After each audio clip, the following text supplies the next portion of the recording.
৮০ দশকের ইন্দোনেশিয়ার প্রত্যন্ত গ্রাম মাজেনাং। এই গ্রামের মাটিতে শুয়ে আছে অগণিত অভিশপ্ত লাশ। সন্ধ্যা পেরোলেই লাশের খাটিয়া বহনকারী এক পাল বের হয়। তবে শোনা যায় তাদের চোখে কোনো মানুষ পড়লেই হতে হয় নৃশংস খুনের শিকার। এই গ্রামেরই মেয়ে জিয়া। শহরে থাকা বিধায় সে তার মায়ের সাথে শেষ সময়টুকু কাটাতে পারেনি। তবে তার মৃত্যুর খবর শুনে তার শেষ অন্ত্যেষ্টিক্রিয়ায় এসেছে এই গ্রামে। গ্রামের মাটিতে পা রাখতেই কোনো এক অজানা অভিশাপ আবার পুনরায় জাগ্রত হয়ে যায়। তবে কি সেই গ্রামের ইতিহাস? কারাই বা কফিন বহনকারী নরঘাতক? এই নিয়েই আজকের ইন্দোনেশিয়ান হরর থ্রিলার মুভি ক্রোমোলেও। তাছাড়া আমি ইমন। কেমন আছো তোমরা সবাই? আশা করি সবাই খুবই ভালো আছো। And welcome to my channel সিনেহল। এবং ঘটনা শুরু করা যাক। ইন্দোনেশিয়ার ইস্ট জাভানিসে ৮০-এর দশকে সংগঠিত এবং অসংগঠিত গ্যাংয়ের হত্যাকাণ্ড হয়েছিল। গ্যাংটার নাম ছিল সুগালি, যার অর্থ অবাধ্য শিশুদের সমাজ। তাদের নিয়ে লোকেদের মুখে অনেক ভয়াবহ কথা শোনা যায়। বলা হয় কিছু সুগালিকে গুলি বা ধারালো অস্ত্র দিয়ে মারা অসম্ভব। সবচেয়ে আশ্চর্যজনক বিষয় হচ্ছে এরা সবাই ব্ল্যাক ম্যাজিক করত। এই হত্যাকাণ্ডের মধ্যে এক ব্যক্তিকে মুণ্ডপাত করে মারা হয়। মৃত্যুর আগে সেই লোক এই গ্রামকে অভিশাপ দিয়ে গিয়েছিল এবং বলেছিল তার বংশধর যে অবধি বেঁচে থাকবে সে কাউকেই ছাড়বে না। এই ম্যাসাকার ঘটে গেছে প্রায় 10 বছর হবে। জিয়া তার গ্রামের বাড়ি মাজেনাঙে যাচ্ছে, সাথে তার ঘনিষ্ঠ বন্ধু দিকা। আসলে জিয়ার মা মারা গেছে। যাত্রাপথে জিয়ার মুখে জানা যায় এই গ্রামে তার আসা নিষেধ। তবুও শত উপেক্ষা করে সে তার গ্রামের বাড়ি যাচ্ছে। আরও জানা যায় তার বাবা দীর্ঘ 10 বছর ধরে নিখোঁজ। এখনও অবধি তার খোঁজ মেলেনি। আজকের আবহাওয়া কিছুটা মেঘাচ্ছন্ন। তাছাড়া আকাশে পাখিরা ছটফট করছে। তারা যেন কোনো অজানা ইতিহাসের সাক্ষী হতে চলেছে। জিয়া ও দিকা দীর্ঘ যাত্রা শেষে গন্তব্যস্থলে এসে পৌঁছায়। তবে গ্রামের মাটিতে পা রাখতেই বজ্রপাত শুরু হয়। জিয়ার মায়ের দাফন শেষ হয়ে গেছে। জিয়াকে দেখে তার নানা কিছুটা গম্ভীর। তার চেহারায় কোনো এক অজানা চিন্তার ছাপ। জিয়া তার নানার চেহারা দেখে এটা বুঝতে পারে সে তাকে দেখতে চায় না। বাড়ি ফিরতেই দানাংটাকে জানায়, তোকে না বলেছি গ্রামের বাড়িতে না আসতে, আর সাথে করে কাকে নিয়ে এসেছিস? জিয়া বলে, তুমি কি বলছো? আমার মা মারা গেছে, আমি কি আসবো না? দানাং তাকে স্পষ্ট জানিয়ে দেয় দাফন কাফনের কাজ শেষ হয়ে গেছে, এখন তুই শহরে ফিরে যেতে পারিস। তার নানার কথায় স্পষ্ট সে চাইছে না জিয়া এখানে থাকুক। জিয়া তার নানাকে জানায়, তাহলে তুমি কি আমাকে ভালোবাসো না? তুমি কি চাও না আমি তোমার কাছে কয়েকদিন থাকি? দানাং জানায় সে তাকে অনেক ভালোবাসে, তবে এখানে না থাকার কারণ অন্য বিষয় নিয়ে। এই গ্রামে পুরনো এক অভিশাপ রয়েছে। তাছাড়া এখানে দানাংয়ের কথায় সবাই উঠে বসে। দানাংয়ের সহকারী প্রাপ্ত গ্রামের সবাইকে একত্রিত করে। গ্রামবাসীদের জানায় এক দুর্ঘটনা ঘটে গেছে। সে জানায় ইডার মেয়ে এই গ্রামে প্রবেশ করেছে। তোমরা সবাই ভালো করেই জানো তোমাদের কি করতে হবে, এবং অবশ্যই তোমাদের বাচ্চাদের তো সেই ঘটনা শুনিয়েছই। তবুও নতুন করে তোমাদের সবাইকে জানিয়ে দিচ্ছি, আজ রাতে ভুলবশতও কেউ ঘর থেকে বের হবে না। গ্রামবাসী জানায়, তাহলে নামাজ পড়ব কিভাবে? সে বলে, একদিন ঘরে নামাজ পড়লে কোনো মহাভারত অশুদ্ধ হয়ে যাবে না। যেভাবে বলেছি সেভাবেই করবে। আর যদি ভুলবশত সামনে চলে আসে তাহলে ভুলেও তাদের দিকে তাকানো যাবে না। তবে সেখানে গ্রাম পুলিশেরা এই কথাগুলো মানতে নারাজ, কেননা তাদের রাতে পাহারা দিতে হয়। কিন্তু গ্রামবাসীদের মধ্যে ইতিমধ্যে এক আতঙ্ক ঢুকে যায়। জিয়া তার মায়ের পোশাক নিয়ে বসে আছে। পোশাকের ঘ্রাণটা যেন তাকে স্বস্তি প্রদান করছে। তবে হঠাৎ ওপর থেকে এক রাবার বল নিচে গড়িয়ে চলে আসে। ওপরে গিয়ে দেখতে পায় ঘোড়ার চেয়ারটা নড়ছে। তা থামাতেই হঠাৎ পেছনের ট্যাঙ্ক থেকে এক অদ্ভুত শব্দ ভেসে আসে। চেক করে দেখে ট্যাঙ্কে তালা দেওয়া। হঠাৎ সেখানে তার নানা এসে উপস্থিত হলে তাকে জানায়, তোমার ব্যাকপ্যাক এখনো গোছাওনি কেন? জিয়া তার নানাকে জানায় এই ট্যাঙ্কের ভেতরে কি আছে। দানাং বলে, এর ভেতর তেমন কোনো কিছু নেই। এখন দিকার মনে প্রচণ্ড প্রশ্ন, কেনই বা তার নানা তাকে এখান থেকে তাড়িয়ে দেওয়ার জন্য মরিয়া হয়ে উঠেছে। জিয়া তাকে জানায়, তারা মনে করে আমি এখানে থাকলে আমার বাবা আবার চলে আসবে। এই বিষয়ে আরও প্রশ্ন করতে গেলে দিকাকে সেখানে চুপ করিয়ে দেয়। অল্প স্বরে জিয়া বলে, তার বাবা যে নিখোঁজ হয়েছে এতে তার সন্দেহ রয়েছে। তাছাড়া গত বছর তার মা তাকে দেখার জন্য উতলা হয়ে পড়েছিল। হয়তোবা তার মা তাকে কোনো কিছু জানাতে চাচ্ছিল, তবে সেই সৌভাগ্য জিয়ার হয়ে ওঠেনি। এর পেছনের কারণ হচ্ছে তার নানা তাকে এখানে কোনো মতেই আসতে দিচ্ছিল না। তার নানা তাকে বলেছিল এখানে আসলে নাকি মহাবিপদ হয়ে যাবে। এর পরিপ্রেক্ষিতেই সে আর এখানে আসেনি। তবে জিয়া দিকার কাছে ক্ষমা চেয়ে নেয় এই কারণে যে তাকে এইসবের মধ্যে সে ডেকে নিয়ে এসেছে। এরপর গ্রামে প্রায় সন্ধ্যা ঘনিয়ে আসে। আবহাওয়া তেমন একটা ভালো না। আকাশে কালো মেঘ আর ঘন ঘন বজ্রপাত হচ্ছে। জিয়া যেই গাড়ি দিয়ে শহরে ফিরবে সেই গাড়ির টায়ার পাঞ্চার হয়ে গেছে। এখন সমস্যা একটা, এই নির্জনতায় কোথায় বা মেকানিক খুঁজে পাবে। এখন দানাং কিছুটা শঙ্কিত। তাদের দুজনকে আগে থেকেই বলে দেয় পেছন থেকে ডাক দিলে ভুলেও তাকাবি না। জিয়া বলে এত কিছু করার কি প্রয়োজন আছে, এক রাতই তো থাকবো। দানাং অনেকটাই সিরিয়াস। সে জানায় তোদের বাঁচানোর চেষ্টা করছি। দিকাকে নিয়ে দানাং সাহায্যের জন্য বেরিয়ে পড়ে। তাকে বলে ওই যে ওই দিকটাতে একটু দেখো দেখো কেউ সাহায্য করে কিনা, আর আমি সামনের দিকটা দেখছি। অন্যদিকে গ্রাম পুলিশ পাহারা দিচ্ছে। তাদের ধারণা গ্রামে কোনো সমস্যাই হবে না। তবু আজকের দিনটা একেবারে নীরব। তারা ভাবছে আর আধা ঘন্টা পাহারা দিয়ে বাড়ি চলে যাবে। জিয়া বাড়িতে একা বসে রয়েছে। এত কিছুর মধ্যে সে ভুলেই গেছে তার বান্ধবীর বিয়ে হয়েছে, কিন্তু সে তাকে অভিনন্দন জানায়নি। মেলির কাছে টেলিফোন করে ক্ষমা চায়, এর কারণ তার বিয়ের মধ্যে সে আসতে পারেনি। অন্যদিকে দিকা চারিপাশে কারো কাছে সাহায্য পায় না। দূর দূরান্ত শুধুমাত্র জঙ্গল ছাড়া আর কিছুই নেই। পরিবেশ কিছুটা ঠান্ডা, তাছাড়া ওয়েদারটাও ভালো। পাশে বসার একটা জায়গা আছে। এই ওয়েদার একটা সিগারেট ডিমান্ড করে, তাই বসে হাতে থাকা ডায়েরিটা নিয়ে সিগারেটে আগুন জ্বালিয়ে ফুঁকতে শুরু করে। আজকের দিনটা বেশ ভালোই কেটেছে, কারণ তার সাথে জিয়া ছিল। মনে মনে কিছুটা সে জিয়াকে ভালোবাসে, কিন্তু ভয়ে এখন অবধি প্রকাশ করতে পারেনি। আবহাওয়া এমন, আর কিছুক্ষণ পরই হয়তোবা বৃষ্টি নামবে। তাছাড়া গ্রামবাসীরাও প্রচণ্ড আতঙ্কে রয়েছে। দিকা ডায়েরির পৃষ্ঠা পাল্টাতেই এক অদ্ভুত ড্রয়িং দেখতে পায়, তবে এই ড্রয়িংটা সে করেনি।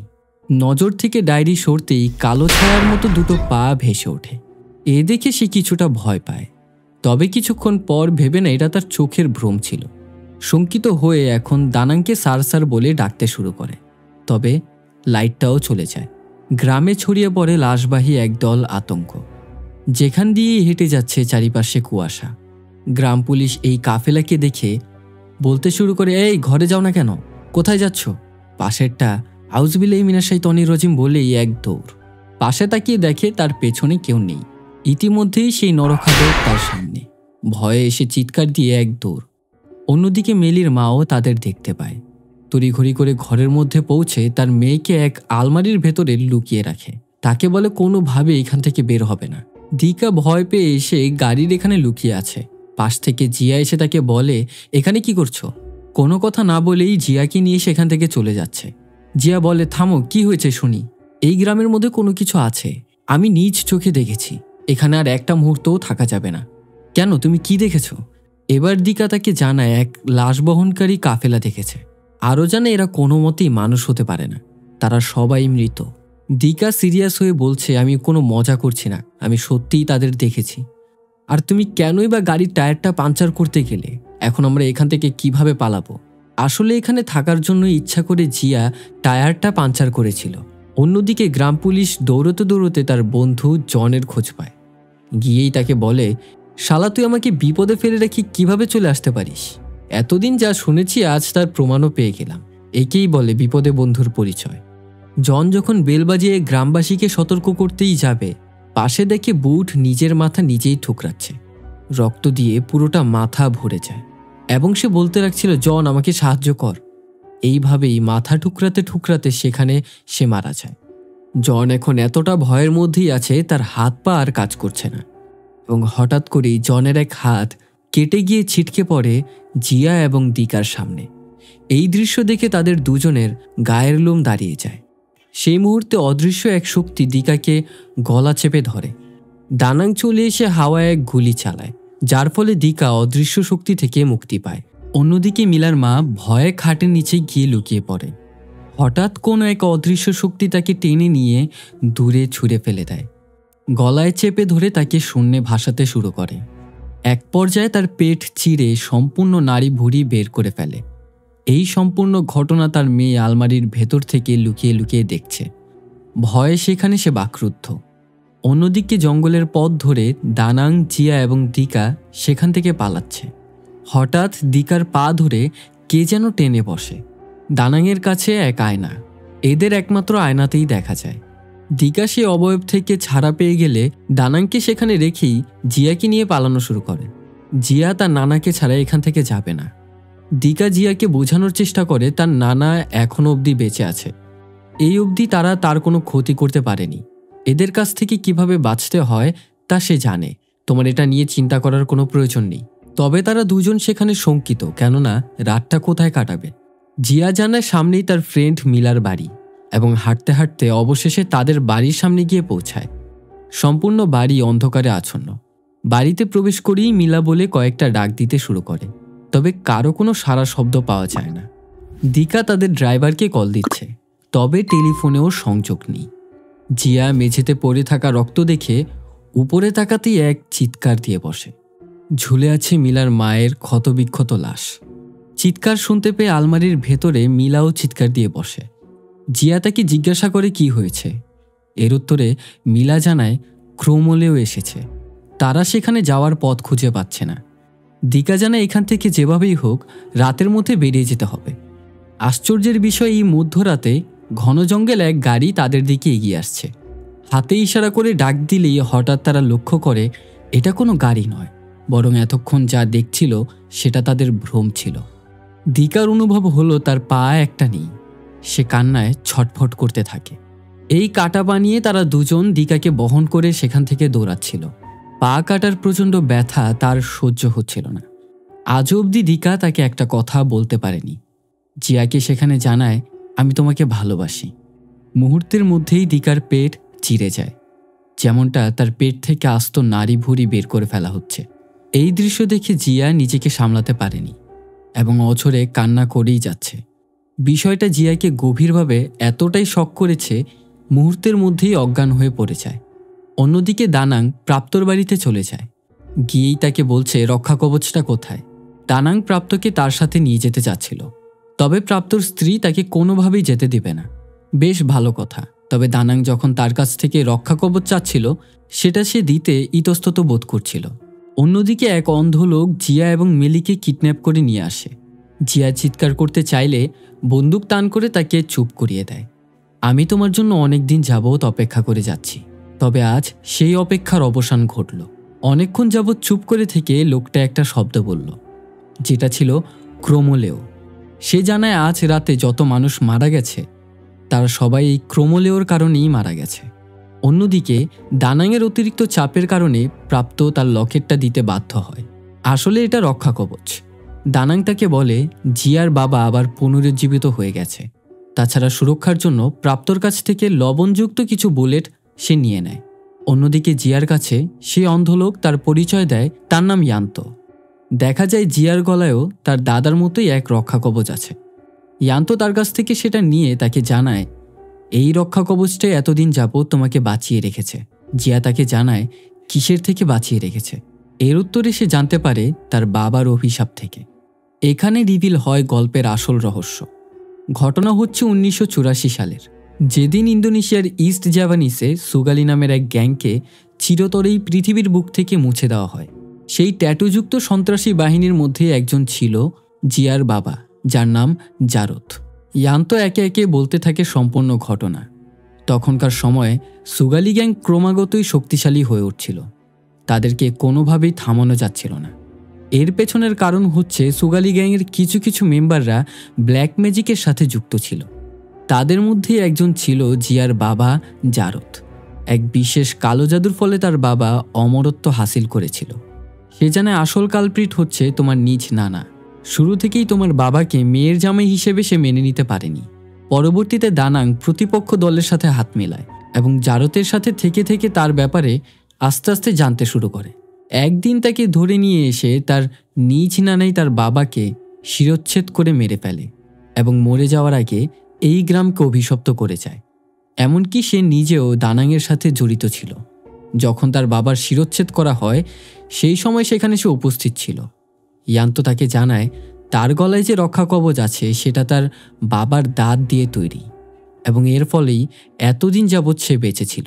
তবে সেই ম্যাসাকারে যেই সুগালি মেম্বাররা মারা গেছে তারা সবাই অতৃপ্ত আত্মা হয়ে গ্রামে ঘুরে বেড়ায় এবং তাদেরকেই বলা হয় ক্রোমলেও। এর অর্থ হচ্ছে গোরুঘোতক। ক্রোমলেও তাদেরকেই বলা হয় যারা লাশ খননের কাজ করে অথবা লাশ বহন করে থাকে। যদি ভুলবশত তাদের চোখে চোখ পড়ে যায় তাহলে তার অস্তিত্বই সংকটে পড়ে যায়, এবং এই কারণেই ইয়ান্তো নিজের চোখ নিজেই অন্ধ করে ফেলেছে, যাতে করে সে তাদের দেখতে না পারে। অন্যদিকে দানাং প্রাপ্তর সাথে কথা বলে ঘর থেকে বের হয়ে গেলে দরজায় আবারও কড়া নড়ার শব্দ। কণ্ঠটা দানাংয়ের। প্রাপ্ত, গেটটা খুলতো, কথা আছে। গেট খুলে বাইরে তাকাতেই দেখে কিছুই নেই। পেছন থেকে প্রাপ্তর স্ত্রী হাতি ইশারা করে কি যেন দেখাতে চেষ্টা করছে। দেখা যায় লাশ বহনকারী পাল তাদের সামনে ঘরের দিকেই ধেয়ে আসছে। এতদিন প্রাপ্তর পরিবারকে রক্ষা করে আসছিল সেই রক্ষা কবচ, তবে দানাং সেটা নিয়ে যাওয়াতে তাদের ওপর ভর করে বসে। প্রাপ্তর স্ত্রীকে গলা চেপে ধরে শূন্য ভাসাতে শুরু করে। বুলেটগুলো দানাং নিয়ে গেছে, যেটা দিয়ে তাদের উপর আক্রমণ করা যায়। পাশের ঘর থেকে তা নিয়ে আসতে গেলেই এসে দেখে তার স্ত্রী আর বেঁচে নেই। ভয়ে বাইরে গিয়ে গেট বন্ধ করে দিতেই ঘুরে দেখে তার সামনেই ক্রোমল। আতঙ্কে হাড়হিম হয়ে যাচ্ছে। সেই মুহূর্তেই পা থেকে শুরু করে মাথা অবধি পুরোটা শরীর দু টুকরোতে পরিণত হয়। অন্যদিকে দানাং জিয়াকে তন্ন তন্ন করে খুঁজছে। গাড়িতে পৌঁছে গিয়ে দেখে সেখানে মৃত লাশ পড়ে আছে। হঠাৎ করে মিলির জ্ঞান ফিরে আসলে সে নিজেকে বাঁধা অবস্থায় দেখতে পায়। কোনো মতে হাতের বাঁধন ছুটাতেই জিয়া এবং ইয়ান্তোর কথোপকথন শুনতে থাকে। তাছাড়া ইয়ান্ত সেখানে বলছিল তোমার বাবাকে তোমার নানা দুই টুকরোতে সমাধি দিয়েছিল, তার খুলি একদিকে এবং বডি অন্যদিকে। তাছাড়া সে এর থেকে বাঁচার উপায়ও বলে দেয়। এখন করণীয় হচ্ছে তার খুলি খুঁজে এনে তার বডির সাথে জোড়া লাগাতে হবে। এর ফলে তোমার বাবা রক্তে মাংসে পুনরায় পুনরুজ্জীবিত হবে। তাকে মারার একটি উপায়, সেটা হচ্ছে তার নিজের বংশধরের হাতেই তার মৃত্যু। তোমার নানা চাচ্ছে তোমার মাধ্যমে এই অভিশাপটাকে একেবারে শেষ করে দিতে। ছুরিতে তোমার রক্ত লাগিয়ে তোমার বাবাকে স্ট্যাব করলেই সে মারা যাবে। জিয়া তার কাছে ওয়াদাবদ্ধ হয় যে সে এই অভিশাপ থামাবে, তবে ইয়ান্ত তা চায় না। এর কারণ হচ্ছে সে নিজেও একজন সুগালি গ্যাংয়ের মেম্বার ছিল। যখন তাদের গ্রুপের মানুষদের মারা হয় তখন এই গ্রামের সমস্ত মানুষ চুপ ছিল, এবং ইয়ান্ত চায় এই গ্রামের মানুষ ধুকে ধুকে মরুক। ইয়ান্ত যখন জিয়ার ওপর গান পয়েন্ট করে ঠিক সেই মুহূর্তেই তার নানা এসে উপস্থিত হয়। তাদের দুজনের মাঝে প্রচণ্ড ধস্তাধস্তি হয় এবং এক পর্যায়ে সে অক্ষত হয়ে যায়। দানাং তাকে ছাড়িয়ে আনলে জিয়া তার নানার কাছ থেকে সমস্ত ঘটনা জানতে চায়, তবে এর উত্তরে দানাং তাকে কিছুই জানায় না। সে জানায় আমাকে শুধুমাত্র বিশ্বাস করো, পরে তোমাকে সব ঘটনা খুলে বলবো। জিয়া তার কথা মানতে নারাজ এবং সে সব কিছু জানতে চায়। এর উত্তরে দানাং তাকে জানায় তার পিতা কখনোই ভালো ছিল না, সে ব্ল্যাক ম্যাজিক প্র্যাকটিস করত। তাছাড়া ছিল এক সন্ত্রাস বাহিনীর সদস্য। এমনকি তোমার মা এই সত্য জানতে পেরে তাকে প্রচণ্ড ঘৃণা করতে শুরু করে। একে তো সে গ্রামের মধ্যে দাঙ্গা সৃষ্টি করত, দ্বিতীয়ত বড় এক সন্ত্রাসী গ্রুপের সঙ্গে তোমার বাবা ভিড়ে যায়। তাছাড়া তাকে মারার জন্য আমাকে প্রচণ্ড চাপ দেওয়া হচ্ছিল। আমি যদি নিজের হাতে না মারতাম তাহলে তাকে অন্য কেউ মেরে দিত। জিয়া এইসব কথা শুনতে একেবারে নারাজ। সে জানায় আমি এতটুকু জানি আমার বাবা ছোট থাকতে আমাকে অনেক ভালোবাসত, অন্তত সে তার ফ্যামিলিকে ভালোবাসত। তাকে মারার কোনো অধিকার নেই তোমার। কথোপকথনের মাঝে জিয়া তার রক্ষা কবচটাও ছিঁড়ে ফেলে দেয়। ঠিক সেই মুহূর্তেই জিয়ার ওপর আক্রমণ করে বসে সেই ক্রোমলেওরা। দানাং তাকে বাঁচাতে গেলে কোনো উপায় খুঁজে পায় না, এবং এখনই সঠিক মুহূর্ত জারদকে পুনরুজ্জীবিত করা। ইমিডিয়েটলি সে চলে যায় গ্যারেজ রুমে, যেখানে উপরে টানানো রয়েছে জারদের লাশ। অন্যদিকে ক্রোমলেওরা জিয়ার দিকে ধেয়ে আসছে। এক পর্যায়ে কাছাকাছি চলে আসলে সে ভয়ের সাথে তাদের কফিনটা চেক করতে যায়। গিয়ে সে দেখতে পায় তার নিজের লাশ সেখানে পড়ে আছে। হঠাৎ করে অদৃশ্য দুটো হাত তার গলা চেপে ধরে এবং দেখতে পায় তার বাবারূপী এক রাক্ষসকে। তার গলা চেপে ধরতেই সে জানায় বাবা আমি জিয়া, তবে সে কিছুতেই জিয়াকে চিনতে পারছে না। অন্যদিকে ঘর থেকে তালা দেওয়া ট্যাঙ্কটা সে নিয়ে আসে এবং দেখা যায় এই ট্যাঙ্কের ভেতর তার নিজের কোনো জিনিস নয়, বরং জারতের অর্ধেক মাথা। জায়গা মতো রেখে রক্ষা কবচ থেকে দাঁতগুলো বের করে তার মুখে ঢুকিয়ে দেয়, এবং হঠাৎ করেই ইয়ান্ত পেছন থেকে এসে দানাংয়ের ঘাড়ের মধ্যে আঘাত করে বসে। এর ফলে তার ব্লিডিং হওয়া শুরু হয়। সময় মতো জারতের আত্মা তার বডিতে এসে প্রবেশ করলে সে পুনরুজ্জীবিত হয়। ইয়ান্ত তার রশির বাঁধন খুলে দিলেই সে মুক্তি পেয়ে যায় এবং সে জারতের কাছে তার প্রাণ ভিক্ষা চেতে শুরু করে। তবে সে জাগ্রত হওয়ার পর রিয়ান্তর শরীর থেকে তাজা রক্তগুলো খেয়ে নেয়। তাকে মেরে ফেলার পর গিয়ে পৌঁছায় দানাংয়ের সামনে। কত বছর ধরে দেখি না আপনাকে। আজকের রাতটা আপনার জন্য সময় খুবই ধীর গতিতে চলবে, কেননা আজকে আপনার শাস্তির দিন। জারতের কাছ থেকে জানা যায় আসল ঘটনা। জারতের গ্রুপে ব্ল্যাক ম্যাজিশিয়ান অনেক ছিল, তবে তাদের লিডার এমন এক চর্চা করত যার ফলে সে অমরত্ব হাসিল করতে পেরেছিল। প্রতিপক্ষ দলের এই খবর থেকে অবগত ছিল। কিভাবেই বা এরা অমরত্ব হাসিল করে। এর ফলে তারা দানাংয়ের সাথে চুক্তিবদ্ধ হয়। দানাং তার মেয়ের জামাইকে বলে এই ব্ল্যাক ম্যাজিক সে যেন চালিয়ে যায় এবং এটাকে পারফেক্টভাবে যেন সে আয়ত্ত করে। তবে দানাংয়ের মেয়ে ইডা এই খবর জানতে পেরে তার স্বামীর প্রতি সে মুখ ঘুরিয়ে নেয়, যার ফলে এক পর্যায়ে এই সমস্ত ঘটনা থেকে জারত বেরিয়ে আসে এবং সাধারণ জীবনযাপন করতে থাকে। কিন্তু দানাং মনে করে সে আগের মতোই চলাফেরা করছে, যার ফলে তাকে মারতে সে বাধ্য। তবে তাকে মারার পরে সে আফসোস করতে থাকে, কিন্তু ততক্ষণে দেরি হয়ে যায়। সেখানে জিয়া চলে আসে। তার বাবাকে মানুষরূপে দেখতে পেয়ে গিয়ে তাকে জড়িয়ে ধরে। জিয়া জানায় তোমার নানার ওপর রাগ হওয়াটাই স্বাভাবিক, কিন্তু তাকে তুমি ক্ষমা করে দাও। তবে জারদ তাকে উল্টো বলে তুমি তোমার মায়ের মতো হয়েছ। সেও মানুষদের ক্ষমা করতে ভালোবাসত, কিন্তু এ ক্ষমার যোগ্য নয়। তাকে ধাক্কা দিয়ে সে চলে যায় দানাংকে মারার জন্য। অনেক আকুতি মিনতি করার পরেও তার বাবা তার কথায় রাজি হয় না। এর ফলে শেষমেশ সে বাধ্য হয়ে নিজের রক্ত ছুরিতে ছিটিয়ে তার বাবাকে নিজ হাতে হত্যা করে। অতিরিক্ত ব্লিডিং হওয়ার কারণে দানাংকে সে হসপিটালে নিয়ে যাচ্ছিল। তবে দানাং আন্দাজ করতে পারে সে হয়তোবা আর বাঁচবে না। হঠাৎ করে সেখানে গান নিয়ে মেলি উপস্থিত হয় এবং সে বলে এখানে যা হয়েছে আমি সব শুনেছি। জিয়া, তোমার কারণেই আমার মা মারা গেছে। তোমাকে আমি কোনো মতেই বাঁচতে দেব না। এই বলে তাদের দুজনের ওপরে মেলি গুলি চালাতে শুরু করে। তবে দানাংয়ের কারণে জিয়া বেঁচে গেলেও তার বুকে গিয়ে গুলিটা লাগে। জিয়াকে বাঁচাতে গিয়ে দানাং ছুরি নিয়ে মেলিকে আঘাত করে সেখানেই মেরে ফেলে। জিয়ার শরীর একেবারে অবশ হয়ে গেছে, হয়তোবা একটু পরেই সে মারা যাবে, কিন্তু সে তো মরতে চায় না।